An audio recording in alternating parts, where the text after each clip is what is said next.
Compatriotas, el tema de la enseñanza de la Constitución es un tema permanente.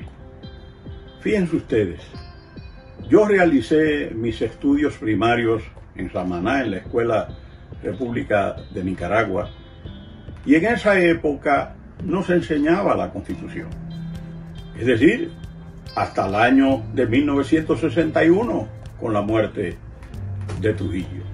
Simplemente el día de la Constitución se nos decía que la primera Constitución dominicana había sido proclamada el 6 de noviembre del año de 1844 en San Cristóbal, y que era la ley de leyes, que era la ley sustantiva, por oposición a las leyes adjetivas, que son las leyes que aprueba normalmente el Congreso Nacional.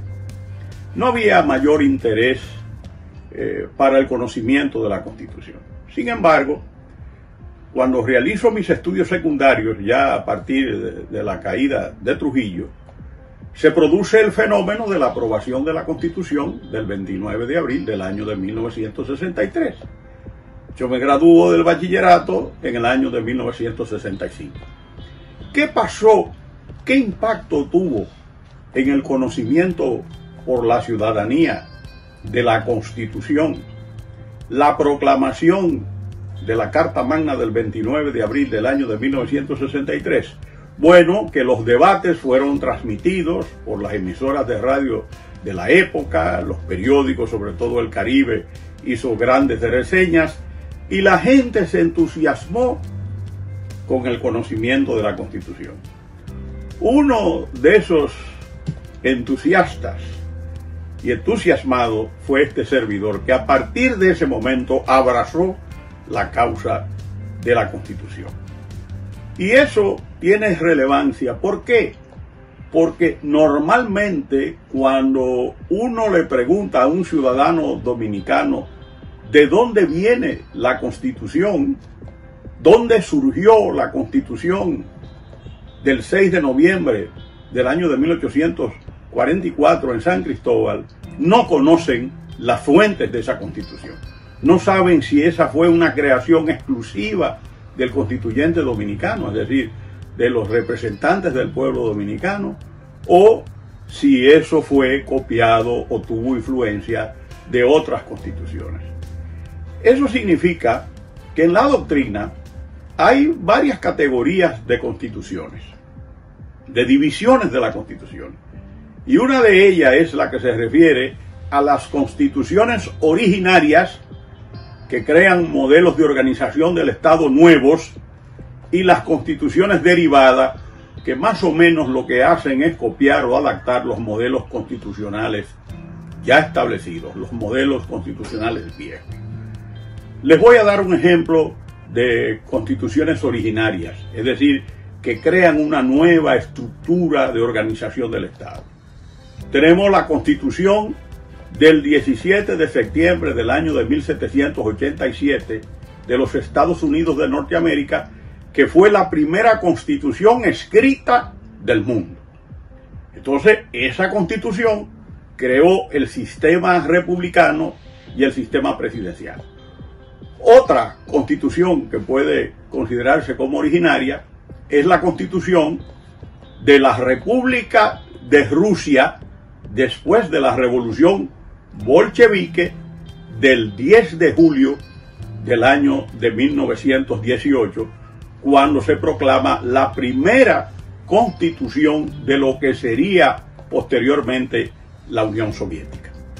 Y en esa constitución rusa del año de 1918 se dice que la base del Estado socialista reside en los trabajadores, en los obreros, en los campesinos y en los miembros de los organismos de seguridad y de las Fuerzas Armadas.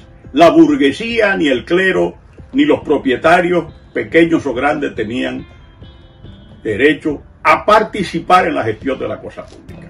Fíjense ustedes, esos son dos modelos, uno de constitución originaria capitalista, la de los Estados Unidos, y otro modelo de constitución originaria del bloque socialista, pero que en ese momento, en esa constitución del 10 de julio del año de 1918, se estaba estableciendo la dictadura del proletariado, una noción completamente nueva en la organización constitucional del mundo. Ahora bien, la Constitución Dominicana, ¿cuáles fueron las fuentes? En primer lugar, podemos señalar que la Constitución norteamericana, primera constitución escrita, del 17 de septiembre del año de 1787, fue una fuente importante en la Constitución Dominicana, porque de ella adoptamos el sistema presidencial y el sistema republicano. Otra fuente importante de la Constitución de 1844 son las constituciones francesas de 1799 y de 1814. No hay dudas de que la nomenclatura del órgano congresual de la República Dominicana, un órgano bicameral, venía indudablemente de esas constituciones francesas. Es verdad que el sistema bicameral se había adoptado ya en los Estados Unidos, pero el nombre que se le da a los dos órganos en la República Dominicana están directamente ligados a esas constituciones francesas de 1799 y 1814. Lo que es hoy el Senado se llamó en la Constitución de 1844 el Consejo Conservador. Estaba integrado por un consejero por cada una de las 5 provincias que tenía en ese entonces la República Dominicana. Y por el otro lado, el otro órgano era el tribunado. Fíjense, eso suena muy a la terminología jurídica francesa. El tribunado estaba integrado por 3 representantes por cada una de las 5 provincias que incluyó la Constitución de 1844. Es decir, que eran 5 consejeros y 15 tribunos. Entonces, ahí la importancia de esas constituciones francesas. Pero también es relevante la influencia de la Constitución del 19 de marzo de 1812, la llamada Constitución Liberal de Cádiz. Porque esa Constitución influyó mucho en el sistema organizado en torno a la cuestión municipal y a las llamadas diputaciones provinciales, que no tienen nada que ver con las actuales diputaciones que hay en cada provincia. Entonces, esa constitución liberal pues tuvo la representación de un dominicano, Francisco de Mosquera, que fue el representante nuestro en las Cortes que aprobaron ese 19 de marzo de 1812, esa constitución liberal. Se le llamó la Constitución de la Pepa. ¿Por qué? Porque a los José le dicen Pepe, pero como era la constitución es femenina, le pusieron la Constitución de la Pepa, porque el 19 de marzo es día de San José. Pero hay otras influencias importantes. Las constituciones haitianas de 1816 y la Constitución haitiana de 1843, sobre todo de esta última.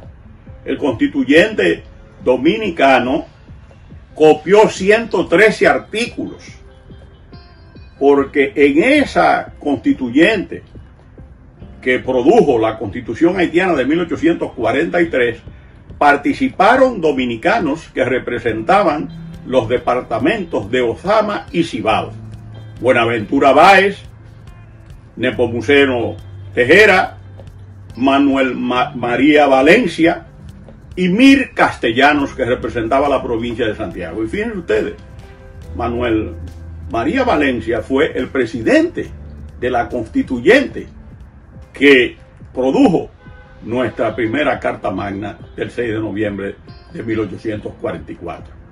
Como ustedes pueden ver, hay una serie de constituciones, de instituciones que fueron adoptadas por la República Dominicana por la influencia de esas constituciones. Naturalmente, el grave problema que nosotros tuvimos fue el famoso artículo 210, que se incluyó en la Constitución por presiones del general Pedro Santana, que convirtió en una Constitución con tintes autoritarios lo que era, en términos generales, en su cuerpo fundamental, una Constitución liberal. Nosotros vamos a hablar de ese tema en una de las próximas entregas. Pero, ¿qué pasaba realmente con el artículo 210? Que decía que mientras durase la guerra y no fuese firmada la paz, el presidente de la República podía disponer todo lo relativo al mando de las Fuerzas Armadas y del orden público, podía adoptar todas las medidas necesarias para asegurar el territorio nacional, la seguridad nacional, la defensa del país, disponer todo lo relativo a las Fuerzas Armadas sin incurrir en responsabilidad alguna. Ahí, a través de ese artículo, se inoculó el virus del autoritarismo en la historia de la República Dominicana. Más que las fuentes de la Constitución, más que el contenido mismo de la Constitución, la tragedia nuestra fue la introducción de ese artículo transitorio 210, que el historiador Bernardo Pichardo, en su resumen de Historia Patria Dominicana, que fue el texto utilizado por nosotros en el tercer año del bachillerato, resumía en la expresión "a verdad sabida y buena fe guardada". Ese artículo sirvió para eliminar físicamente a Antonio Duvergé, a su hermano Arcides Duvergé, a José Joaquín Puello, a los hermanos Puello. Sirvió para eliminar en el año de 1845 a María Trinidad Sánchez. En fin, ese artículo 210 marcó la ruta del autoritarismo en la República Dominicana. ¿Cómo se puede vencer eso? A través del imperio de la Constitución.